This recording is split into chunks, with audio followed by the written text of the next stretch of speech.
Pernahkah Anda membayangkan bagaimana seseorang dengan disabilitas mengakses fasilitas umum? Bagi sebagian orang, fasilitas ini mungkin terlihat biasa saja. Namun bagi seorang penyandang disabilitas, akses yang ramah dapat membantu dalam kehidupan sehari-hari. Maka dari itu, desain yang inklusif merupakan solusi untuk memastikan fasilitas ini dapat digunakan oleh semua orang tanpa terkecuali. Dalam teori yang dikemukakan oleh Howard Fletcher, pengertian desain inklusif ialah desain dengan tujuan untuk melepaskan sekat yang merupakan bentuk pemisahan yang tidak seharusnya. Desain seharusnya tersedia untuk semua pengguna dapat ikut serta secara sama, nyaman, dan mandiri pada kegiatan yang dilakukan. Desain yang benar harus merefleksikan perbedaan dan tidak menciptakan hambatan antara perbedaan tersebut. Menurut Fletcher tahun 2006, prinsip desain inklusif adalah sebagai berikut. Places people at the heart of design process. Desain harus dibuat untuk memperhatikan kebutuhan semua pengguna.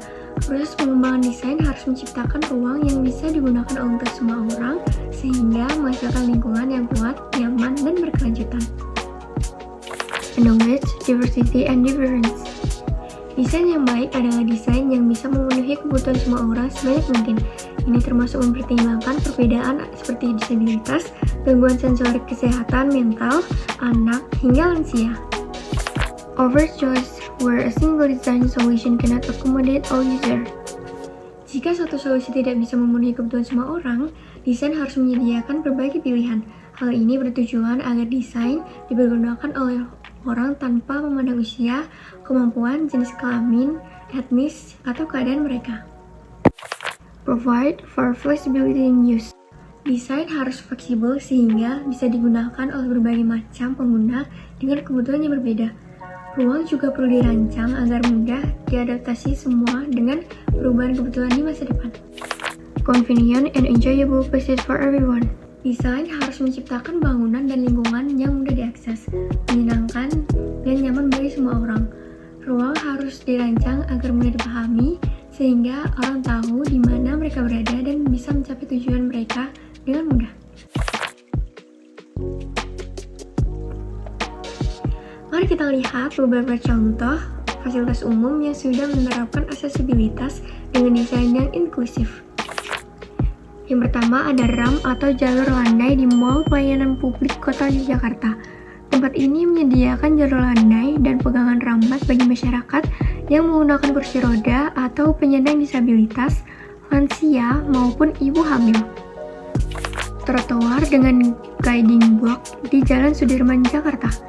Trotoar ini dilengkapi dengan guiding block atau ubin pemandu untuk membantu penyandang tunanetra berjalan dengan aman. Ubin ini memiliki pola tertentu untuk menunjukkan arah atau tanda berhenti.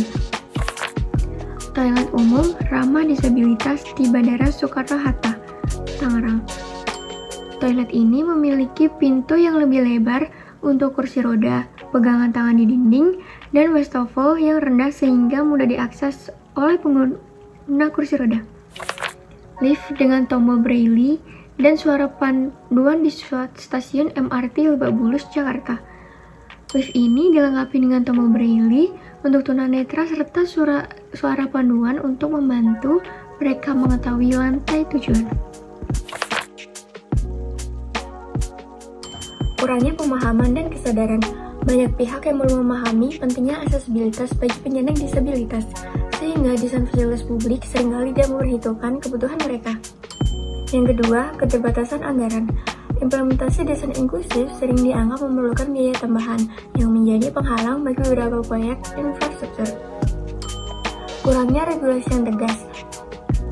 Regulasi terkait aksesibilitas seringkali tidak diterapkan dengan ketat, sehingga banyak fasilitas umum yang tidak memenuhi standar aksesibilitas. Yang keempat, desainnya tidak fleksibel. Banyak desain yang tidak memperhatikan keberagaman kebutuhan pengguna, seperti anak-anak, lansia, atau mereka dengan gangguan sensorik. Yang kelima, minimnya keterlibatan penyandang disabilitas dalam perencanaan.